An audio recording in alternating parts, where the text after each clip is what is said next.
Le fracas de nos guerres, le cri noir de nos âmes, l'épaisse fumée brune qui montait des charniers dans le jour effaré, les aurons réveillés. Revêtant forme humaine, se fondant dans la foule,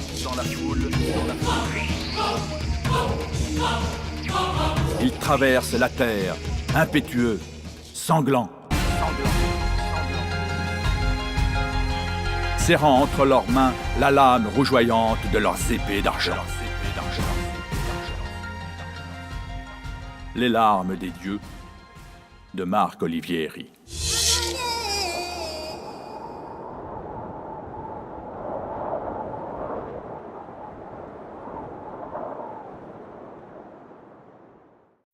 Au XXIe siècle, les hommes créèrent des clones de combat dotés d'une intelligence artificielle qui ne cessa d'évoluer, s'affranchissant progressivement de la tutelle humaine. Il y eut les B-23, les Sentinelles, les B-24, les Immortels et enfin les B-25, maîtres de l'espace et du temps.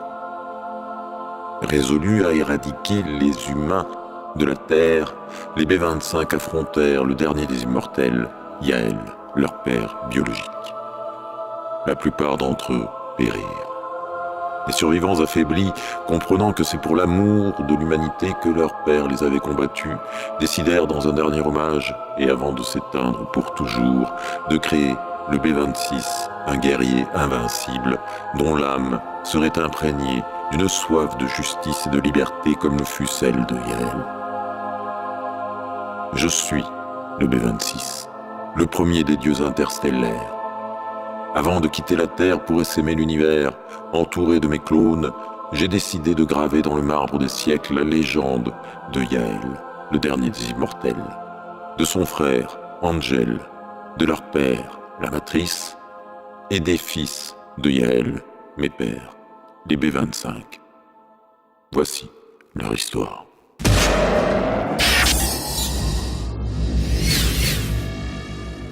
Décembre 2014. L'astrophysicien britannique Stephen Hawking s'exprime à la télévision, mettant en garde l'humanité contre le développement de l'intelligence artificielle. Les formes primitives d'intelligence artificielle que nous avons déjà se sont montrées très utiles. Mais je pense que le développement d'une intelligence artificielle complète pourrait mettre fin à l'humanité. Une fois que les hommes auraient développé l'intelligence artificielle, celle-ci décollerait seule et se redéfinirait de plus en plus vite. Les humains, limités par une lente évolution biologique, ne pourraient pas rivaliser et seraient dépassés. C'était un lit de pierre, silencieux et tranquille.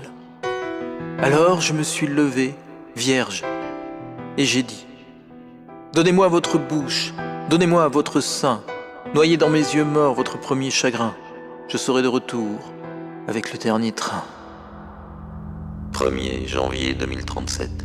9 milliards d'humains peuplent la Terre. Pour pouvoir les contrôler, le Trust, un redoutable complexe militaro-industriel, a demandé à ses savants de créer des clones de combat dotés de l'intelligence artificielle la plus sophistiquée de tous les temps. C'est le projet Android.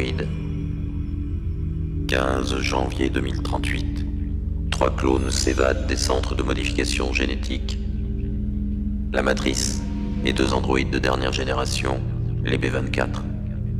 Baptisés Angel et Yael, ce sont des guerriers redoutables combattant sur Terre et dans les airs, invisibles au radar et dotés de cœurs artificiels à durée de vie illimitée. On les surnomme les Immortels. 16 janvier 2038. Le Trust active les B-23, clones sentinelles chargés d'éliminer les prototypes défectueux. Les Angels, le plus cruel des androïdes qui se sont enfuis, découvrent leurs caches secrètes et les massacrent jusqu'au dernier.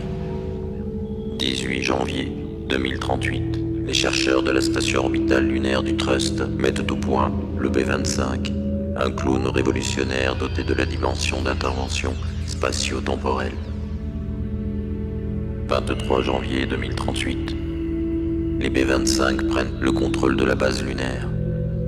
Le Trust lance aussitôt des missiles nucléaires en direction de la station orbitale, mais elle est vide, et les androïdes se dirigent déjà vers la Terre. 24 janvier 2038. Les B-25 disparaissent brusquement des écrans radars pour entrer dans la dimension temporelle. Le Trust doit faire face à présent à des milliers d'adversaires invisibles, capables de surgir n'importe où, n'importe quand. Mais ce ne sont pas les humains qui sont la cible des B-25. Pas encore. 26 janvier 2038. La matrice se cache quelque part sur la Terre. Angel et Yael se préparent à l'affrontement imminent. Pour les chercheurs du Trust, l'heure est grave. Il ne s'agit plus de la production en série d'androïdes de combat. Ils ont créé des dieux impitoyables qui régneront bientôt sur la Terre. Ils fondent un royaume, et il est peu probable que l'homme y ait sa place.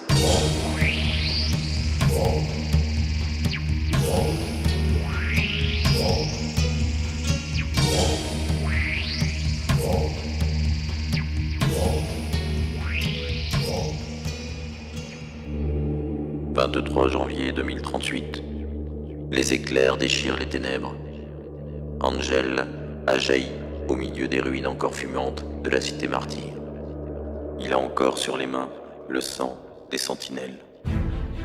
J'aurais marché longtemps, sans doute plus d'un jour, sans doute plus d'une nuit. Si j'ai couru souvent, je suis tombé parfois. J'aurais laissé ces ruines qui brûlent derrière moi. Je n'oublierai jamais la chaleur de vos lits, la douceur ineffable de vos chairs attendries. Après vos hurlements, le silence et la nuit. J'aurais chanté tout bas, juste avant l'agonie, une halte sans fin dans un bonheur parfait, des baisers silencieux, la fin de vos souffrances, des rivières de diamants et de blancs labyrinthes dans des palais immenses. Vous m'avez lancé des regards effarés, tandis que votre sang coulait obstinément. Vous ne m'attendiez pas. Quand je serai parti, vous ne serez plus là.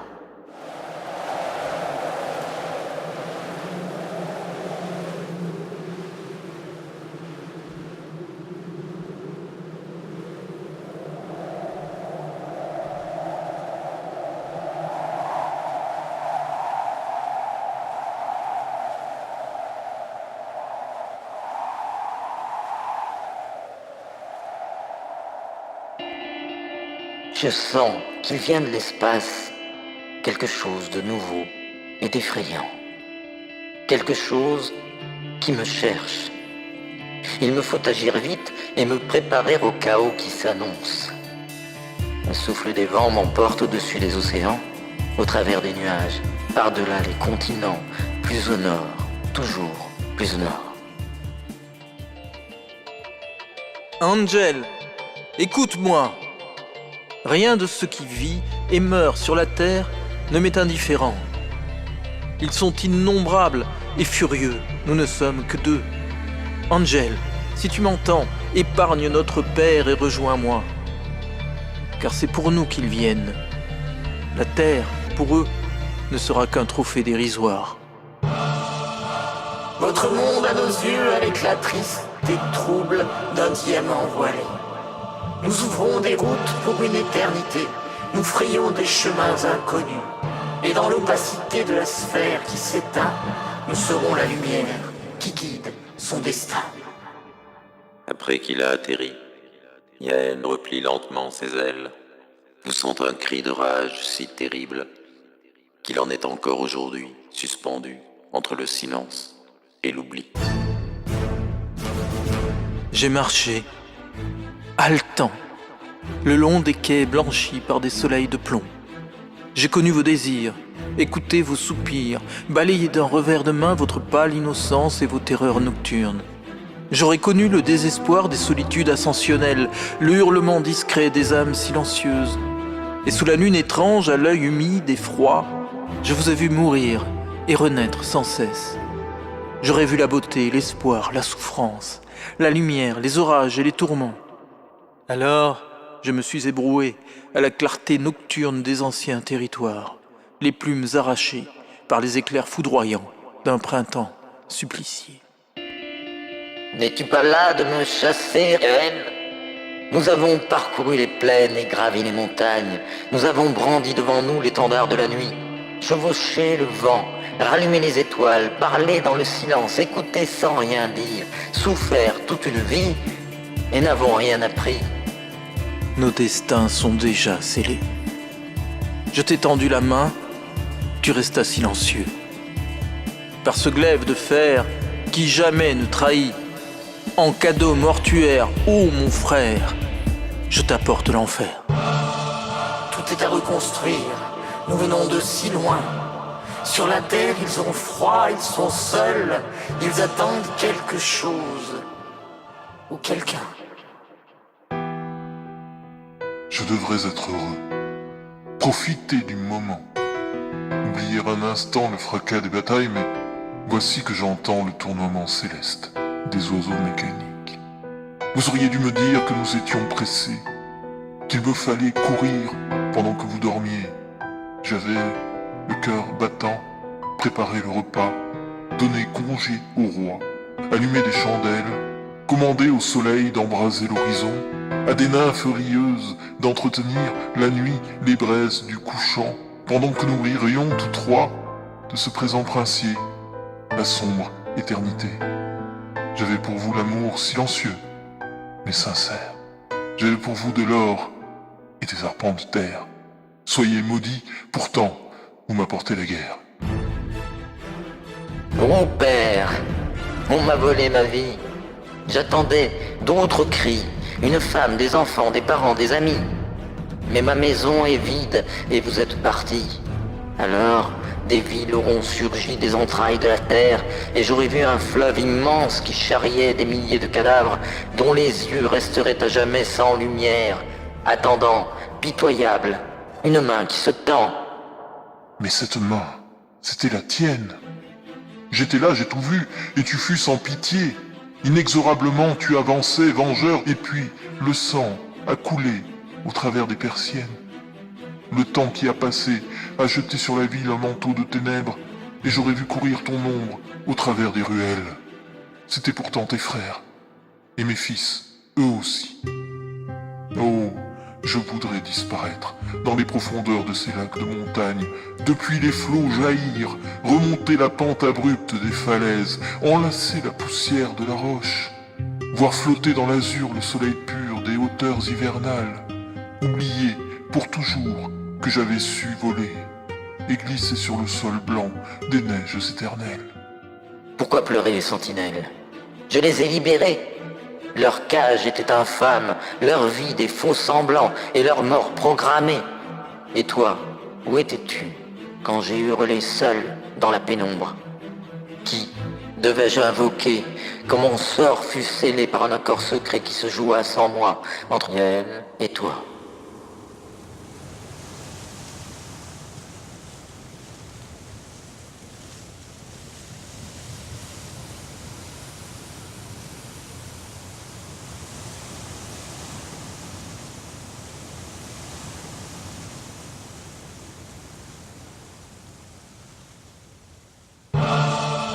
Il y a, sur d'autres continents, là où le soleil tresse au bord des océans, des milliers de fils d'or agités par les vents, de ces endroits paisibles où le corps et l'esprit se mêlent en riant. Celui d'où nous venons n'existe pas encore.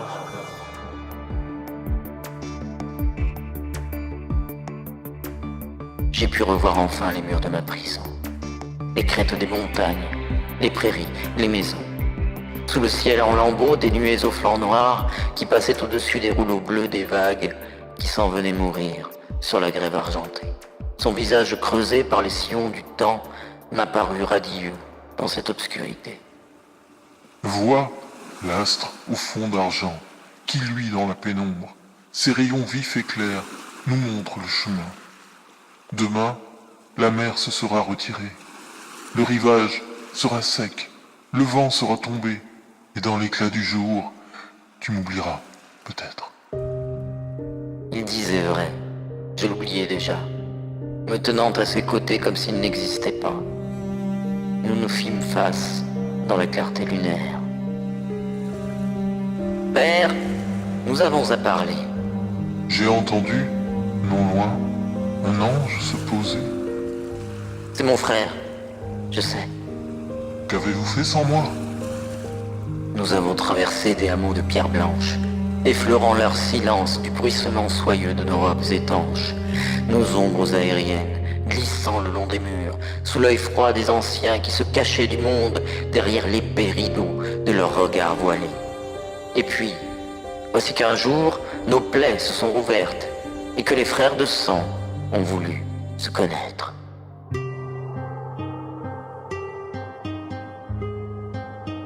J'ai écouté son cœur qui battait un peu fort et les feuilles qui bougeaient dans les arbres tout proches. Il versa dans un verre un breuvage odorant qu'il me tendit en souriant. Bois ce vin. Il est fait de mes vignes et le soleil dedans y brille encore un peu. Je ne t'ai pas suivi jusqu'ici pour avaler le monde dans des coupes en cristal aux contours ébréchés. Il a parlé beaucoup, il a parlé longtemps. Il a parlé, je crois, de la misère des hommes et de leur rédemption. J'aurais tout oublié. Je ne suis pas doué pour les absolutions. J'ai brandi mon épée, il n'aura pas bougé. Son âme nage en plein ciel, juste au-dessus de moi, et j'entends de la nue s'élever une voix.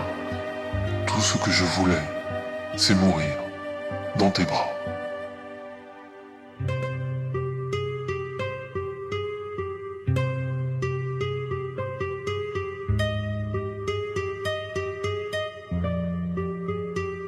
J'ai laissé derrière moi ces vignes et ces champs, et me voici marchant courbé le long des routes, parlant avec son crâne que je tiens en tremblant entre mes mains souillées. Je viens à toi, Yael, je sais que tu m'attends.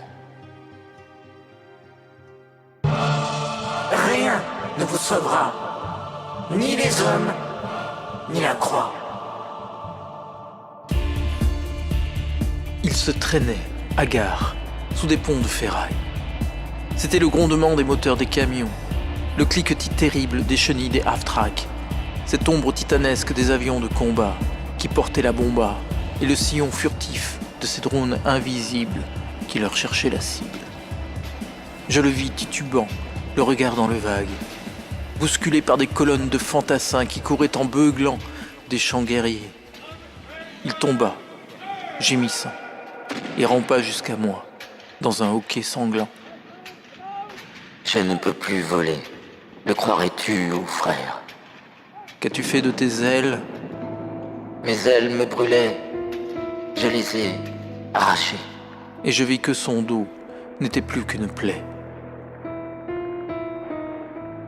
En me montrant le crâne qu'il tenait dans sa main, il eut comme un sanglot. Nous n'étions pas humains. Toi, tu es un fantôme. Moi, je ne suis plus rien. J'ai regardé le crâne, j'ai demandé « Pourquoi ?» Il était déjà mort. Peut-être, mais lui ne le savait pas. Ma lame qui s'abattait l'aura tranché en deux. Il hurla. Les ténèbres et la joie. Et la joie. Et puis, plus rien. Le froid. J'aurais cherché en vain, au creux de ses entrailles, le secret effroyable de notre éternité.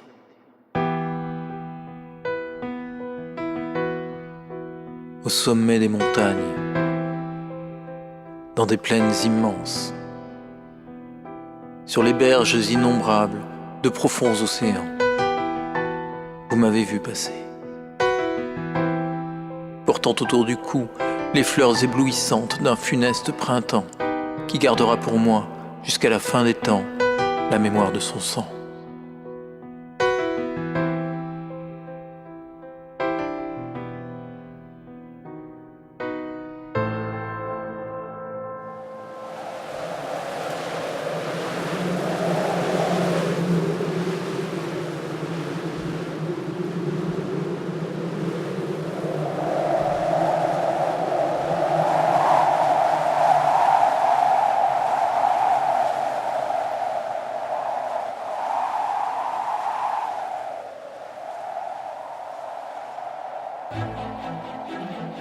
J'ai traversé le monde. Personne ne me suit et je ne suis personne. Si je vais où je vais, c'est que la terre qui gronde au-dessous de mes pieds m'oblige à avancer. C'est une aube limpide et je m'éveille enfin dans la clameur barbare des futaies embrasées par les rayons brûlants d'un soleil immobile au centre du néant. Je glisse comme un serpent au travers des déserts, creusant entre les dunes des grottes taciturnes et des terriers fumeux. J'ai vu des villes en flammes, des arbres morts, des saisons sèches, des filles étranges au regard de rosée et la lune lissant dans l'espace muet ses longues tresses oranges. C'est un matin violet dans une aube distraite. C'est le jour qui se lève sur un port encore là. Vous dormez, moi, je marche déjà. Je hume l'air du grand large, admirant en silence tous ces toits qui s'empourprent sous les feux rougeoyants d'un soleil qui renaît.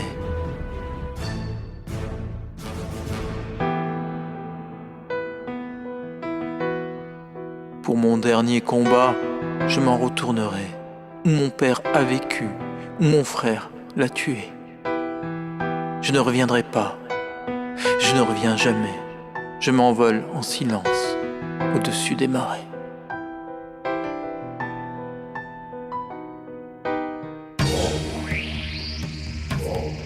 Déchirons le flanc des nuages, inventons de nouveaux mirages. Nos corps divisés à jamais, goûteront d'autres éternités. Où seras-tu quand la nuit tombe?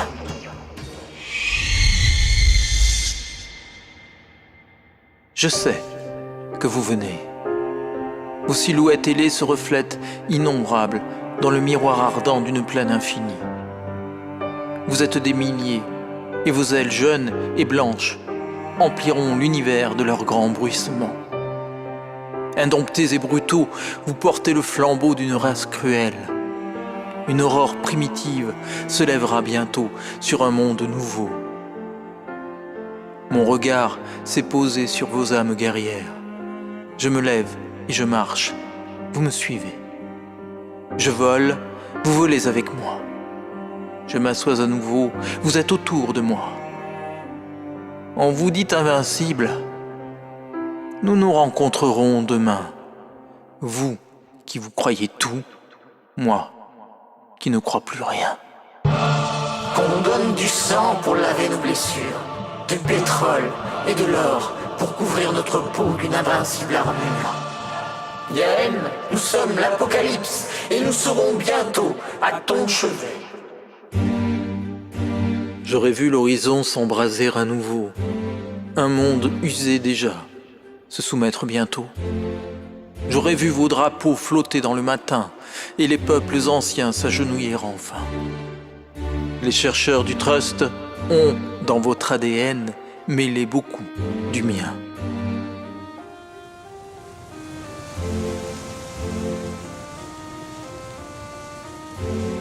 Comme mon frère et mon père autrefois, vous et moi avons pris rendez-vous sur cette plage noire face à la mer immense.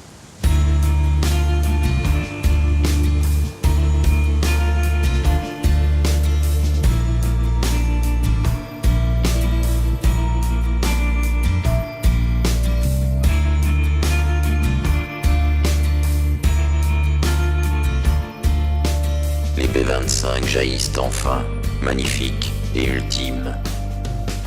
L'immortel brandit son épée, ses pieds ancrés fermement dans le sable.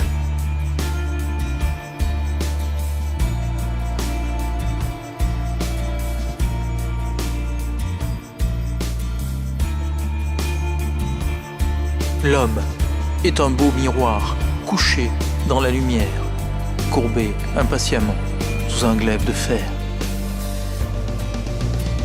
Je vous imaginais venant lui apporter la paix.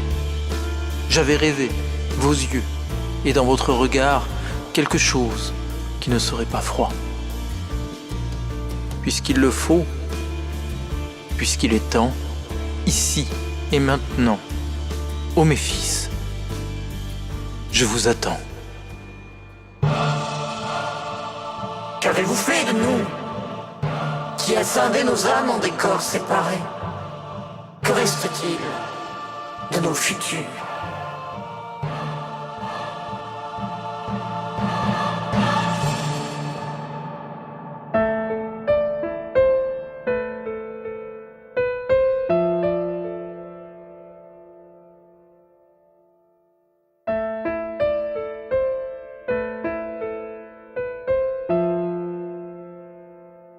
J'ai vu des mots d'amour gravés sur des reliques à la pointe du jour.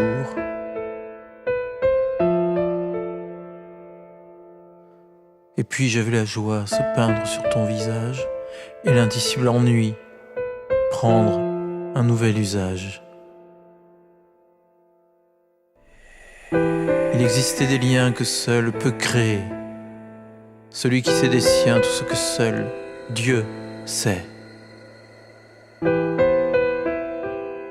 L'amour et la fortune ont des rapports charnels que la mort assassine brise comme le glaive.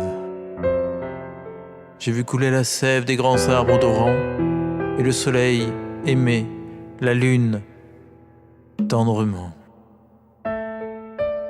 C'est ce que dit la brise le soir dans les feuillages à la femme qui pleure au bord de la rivière. La guerre est loin ce soir, les enfants seront sages. Tout ce que nous aimons retourne à la terre.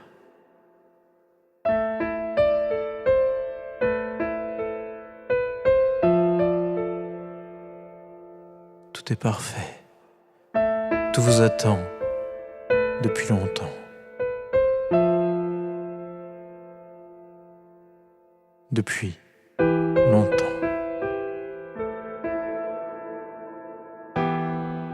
C'était un lit de pierre, silencieux et tranquille. Alors je me suis levé, vierge, et j'ai dit: donnez-moi votre bouche, donnez-moi votre sein, noyez dans mes yeux morts votre premier chagrin. Je serai de retour avec le dernier train.